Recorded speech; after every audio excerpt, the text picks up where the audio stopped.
What is consciousness? Are we even alive? Do we feel it? Questions such as these have riddled both philosophers and everyday people for ages. I'm one of them. I went through this sort of, period of awakening where I questioned everything that was going on in my life. Is what I'm feeling real? Does life have meaning? And these all fall into the area of consciousness.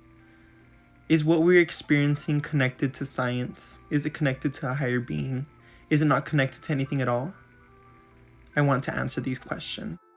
Consciousness is that song we have stuck in our head, that flavor of the pie you love, or the pain you feel when you hit your funny bone on your elbow. It's the things that make us feel alive.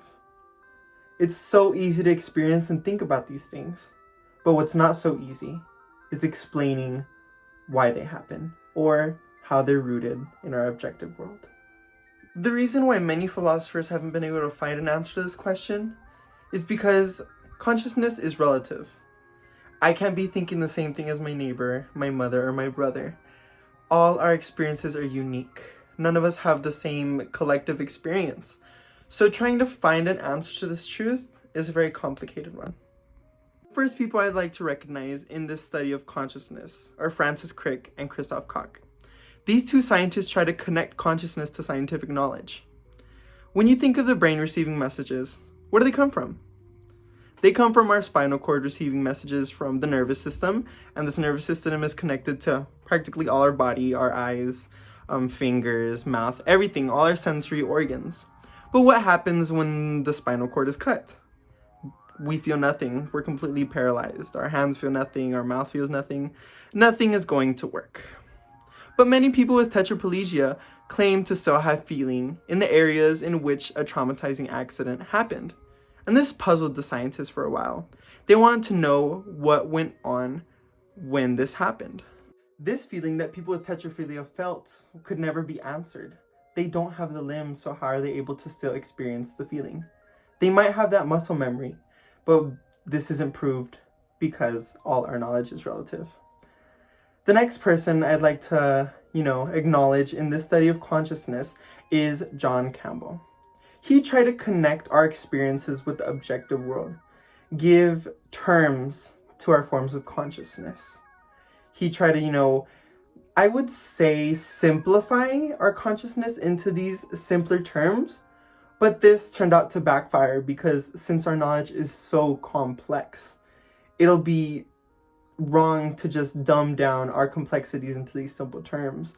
It really did no justice to the complexity of our consciousness. The final theory I wanted to address in the quest for the truth of consciousness is one created by William James. He believed that our consciousness is a flow of many ideas, each differing. These ideas are regulated by two systems, the scheme of life and the perpetual system. The perpetual system are our sensory organs, our fingers, mouth, nose, any of our five senses looking at the outside world. The scheme of life is our internal system, what processes this information. So a perpetual system sees what's outside and within, sees our internal functions, sees any organisms and how we interact with them outside, and sends them to a scheme of life, which is practically our mind. This processes it and creates itself an own identity and sets rules on how we perceive life. The crazy thing about this, though, as the first step in this is a perpetual system. And this practically rules our actions. So technically, we consciously observe our actions after we do them because our senses have to, do them and then send them up to the scheme of life.